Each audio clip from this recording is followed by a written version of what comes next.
Greetings YouTube, Captain Machine here, back for another video. This is like take number 5.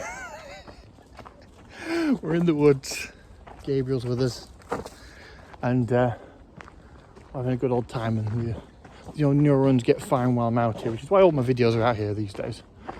And I got talking to some people about the OSR on Twitter, or X as it's called now. What? It's okay. I want to talk about it because I've got some thoughts. Because for me, the OSR is quaint. It's this creature that came about from a need for people to look backwards because what was forwards didn't appeal. And I feel this is a thing that happens once a D&D generation. I mean, that's why Pathfinder exists when 4th came out. It's why Tales of the Valiant and DC20 are coming out now when the new D&D is coming out. And so on and so forth. I think for some people 3rd edition wasn't what they wanted, and they created games such as Old School Essentials, Labyrinth Lord, stuff like that, to continue to play in that setting, but with modern sensibilities.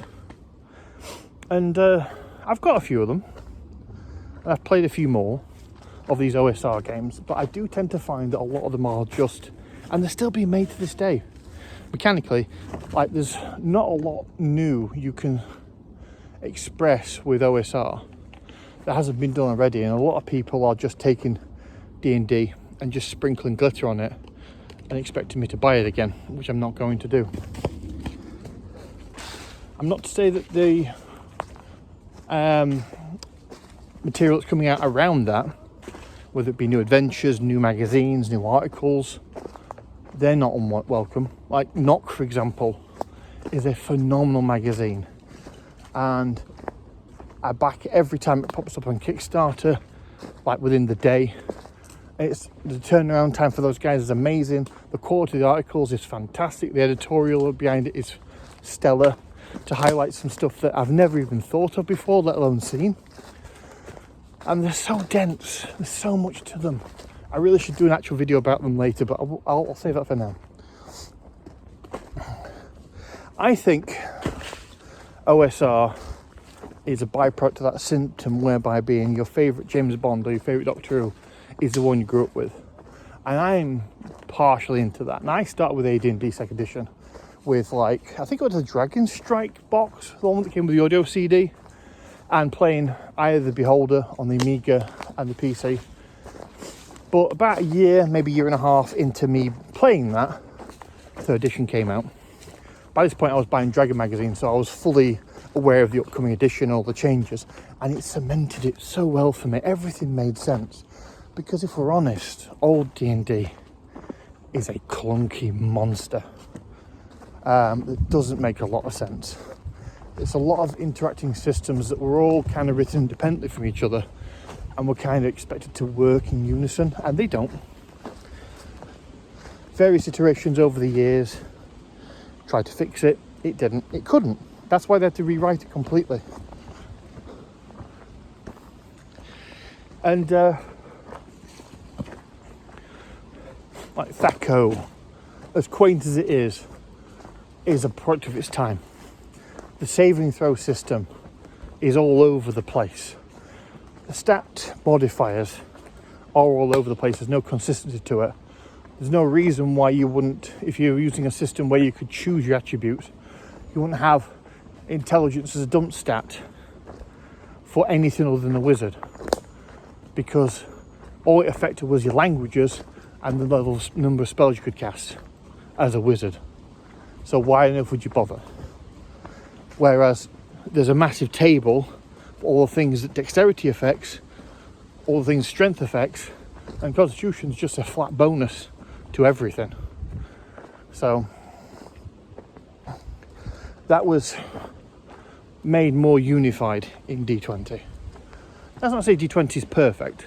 A lot of people apply the D20 license to practically everything, and with a couple of minor exceptions, it didn't work outside of Dungeons & Dragons or, say, space opera games.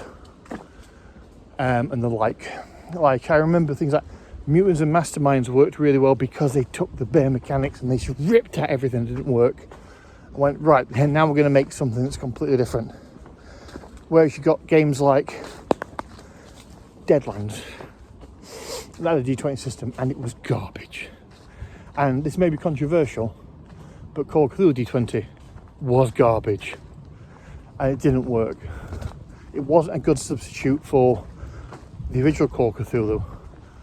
And while it is expensive to get your hands on these days, I think that's because it had a limited print run, not because it's of particular importance or value.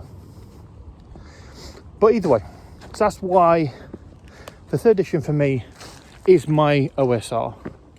And in that summation, like Pathfinder first edition is the game that I will go back to when I'm feeling nostalgic.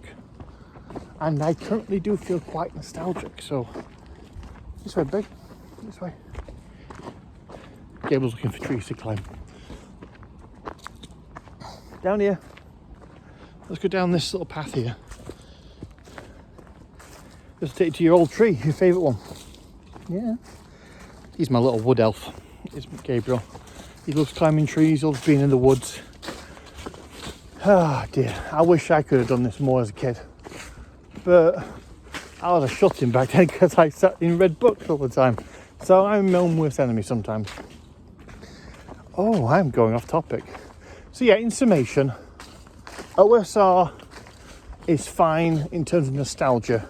It's very much, in my opinion, linked to your heyday, your prime when it comes to playing RPGs. And it's very hard to move outside of that mold. So, like the last... Yeah, sorry, I'll start again. It's very hard to move outside that mold. So, if you are thinking about writing a new OSR game, have at it. I'm not saying you shouldn't. I'm not saying it's a waste of your time. But please, please bring something new to the party. And in your marketing, in your conversations with articles, in your Kickstarter page, whatever, emphasize, yes, it's OSR, but this is what I took out, this is what I put in, this is what I want the game to do, this is the mechanics I want it to have. Like D101 Games is making a new one.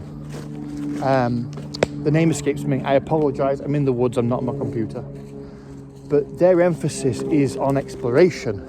It's not on combat, it's not on a kick in the door, slay the orc, take his golden loot. It's about exploring lost worlds, multiplayer and travel. That's what they're bringing new to it. That's the difference. I mean, yeah, you could use it to run a old school dungeon crawl, but I don't think it was suited for that. I think it's suited for what it's intended for. So if you are going to do OSR, bring something new to the table, please. Don't just give me another iteration of Dungeons & Dragons, because I already have it. And here's the secret, so does everybody else. But yeah, not to shame anyone about what their favourite edition is. I have a fellow in my group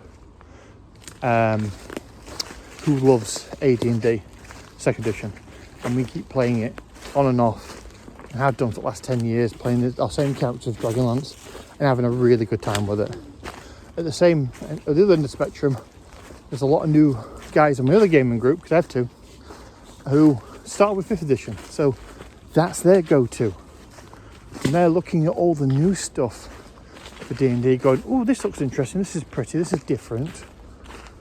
And I'm like, it's just the same. And the quality of the Wizard of the Coast writing has been laughably insufficient for a long time. I think it's this way, Gabriel.